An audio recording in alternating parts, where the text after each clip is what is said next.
posted by you/several lobster 3237.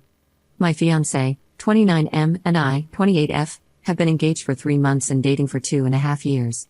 Everything was going great, and we were very happy, but recently we started having some issues. We are not having a wedding ceremony, mainly because we want to start having children soon and don't want to spend that kind of money. Both of our families live abroad, so it would be very expensive to fly everyone out. Instead, we plan to reserve that money for a down payment on our house. We decided to buy a house together, then get legally married and start our family once we are settled. This is where the issues began. I come from a family of farmers, the fruit and vegetable kind, not the animal type, on both sides, but my parents are not farmers. My dream has always been to have a farm for personal use, not as a job, but my fiancé doesn't want that, and I've accepted it. However, one thing that is non-negotiable for me is my chickens.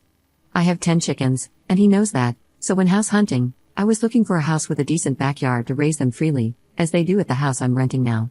He started getting distant and avoiding me after I told him I planned to bring my chickens to our new house, but I didn't put 2 and 2 together until I asked him a week later.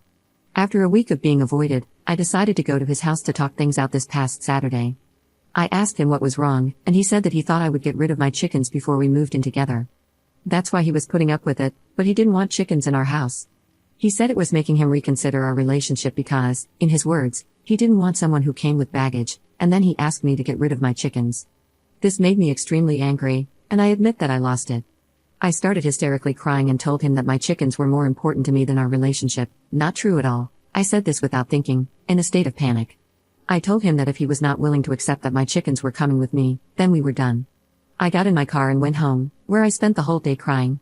He tried calling me, but I didn't pick up because I didn't want to say more things I didn't mean, which I explained to him in a message. On Sunday, I was feeling better and decided to call him, and we agreed to meet for coffee that afternoon to talk about it. I started by apologizing for what I had said and explained that it wasn't how I felt at all. He told me that he knew I didn't mean it and that he didn't hold it against me. I decided to be honest with him and told him about the farm dream, how it had always been my life's dream and how not being able to have it was affecting me, especially since we could easily afford it. We are both engineers and have decent salaries. I assured him he wouldn't need to do anything on the farm. I also admitted that I hadn't realized the impact this had on me until he asked me to get rid of my chickens, which, as strange as it may sound, I love like my own children. Being asked to let go of the last piece of my childhood dream just set me off. He said I was being selfish and that he needed some time to think because he wasn't sure if this was how he wanted his life to be from now on, which I accepted, though, to be honest, I don't understand. I talked to my best friend about this, and she told me to just give up the farm dream, insinuating that I was in the wrong, though I assumed she didn't want to say it directly. My fiancé and I haven't talked since, and I'm giving him the space he needs to think about our situation. Am I really in the wrong here? I genuinely don't understand why this is such a big deal, and it feels like he must not love me as much as I thought he did if he doesn't want my dreams to come true. It's eating me alive. Any advice is appreciated, but please don't be too harsh. Update 1 week later. Hello, I wanted to give an update to my post since a lot has happened in a week, and honestly, I need to get it off my chest. I also wanted to thank everyone for sharing their thoughts on the situation and taking the time to respond. Now, onto the update. I guess this does not come as a surprise to anyone, myself included, but we broke up. There is a lot more to the story than what I knew, and honestly, I'm still trying to process everything that has happened. After almost a week of no contact, he called me on Friday and told me he wanted to talk to me as soon as possible. I told him to wait for me at my house, and I would go there once I was done with work. I got home at 9 p.m. and found him drunk on my couch, crying while hugging his dog. Why was his dog in my house? I had no clue either. By the time I got home, he was way too drunk to have a conversation with me, so I put him to bed and decided we would talk the next day. I woke up first, so I started cleaning the kitchen, which he had made a mess of trying to find any booze, but at some point, he came in, looked me straight in the eyes, and said, "I'm moving to New York, we are over," before even saying good morning. After that, he tried to leave, but I grabbed him and asked him to explain himself. We talked, and he finally explained. He told me that before everything happened, he had been thinking about living on a farm, and the more he thought about it, the more he liked the idea. He said he was considering suggesting it to me again, after previously saying there was no way he could live that way and to just forget about it.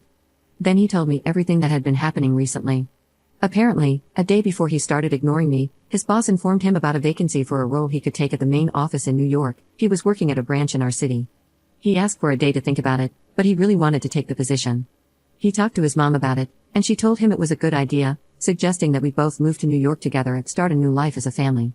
After that, He decided to call my best friend, I don't know why, and she told him that I would never approve of moving to New York and that he shouldn't even suggest it because I would get mad. She said he should either move alone or reject the job but not tell me. This makes me sound horrible, but I swear I can communicate. I have no idea why she said that. Afterward, he called his mom again and told her that he was moving to New York alone and breaking off our engagement. His mom told him that it was a horrible idea and that he should just reject the offer because he was getting old and needed to start a family soon. Mind you, this man is pushing 30 and still doing everything his mom tells him, so of course, he decided to do just that. The next day, he rejected the offer, and that's when he started ignoring me.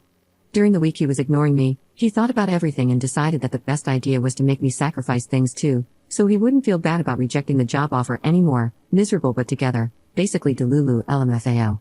So, it started with him asking me to get rid of the chickens. He called me selfish, saying he had given up a lot for me, but I wasn't willing to give up my pets for him. Mind you, I didn't even know he had rejected the job offer. He then asked for time to think about our engagement because he didn't feel any better after asking me to give up something. He said he needed to figure out how far he should go to feel better about rejecting the job offer, or if he'd even feel better at all after I gave up almost everything for him. The audacity of this man. Lamau. So, basically, the chickens were never the issue. He was just trying to make me feel miserable because he was. On Friday, he came to the conclusion that he didn't hold enough power over me to make me give up everything for him, so he decided to just move to New York alone and break up with me. He contacted his boss to ask if the job offer was still available, but after 2 weeks, it obviously wasn't. However, there was a lower position available, worse than his current job, and since he had already made up his mind, he just took it. That's when he called me and told me he needed to talk to me ASAP. He went home, picked up his dog, which is too big to bring to an apartment, so he's getting rid of it by giving it to me, according to him, and came to my house to drink everything I had in my home. After telling me all of this, he decided it was an amazing idea to ask for the ring back. But after everything he said, there's no way I'm not selling it and keeping the money. That's the situation we're in now. He left after that, and of course, he left the dog at my house. This weekend was hard. It's weird to go from engaged to single, but it's better to break it off now than after I've given up everything for him and we have children caught in the middle of it all. I'm also trying to figure out whether my best friend is really my best friend. I didn't go into detail, but this beeping bop dragged me through the mud to my ex, but that's another story. I also contacted my boss today and asked if there was any possibility of working from home full-time. I currently work from home 4 days a week and go to the office on Fridays, and it might be possible in a few months, so I'm very excited to move further away from the city and get my dream farm. Hopefully, I'll find a farmhand to build my dream farm and start a big family with, haha. But for now, I'm focusing on myself and my chickens, and I'm going to buy a coop like those in the movies with little seats for each one that look like a tiny house, because after all this, I feel like I deserve it. Anyway, I'm doing better than I expected, and I'm loving having his Saint Bernard in my house. It makes it feel a lot fuller, and I love it. I don't know if anyone wanted an update, but that's it. Hope you enjoyed. If anyone has any tips on how to get over all of this, let me know, haha.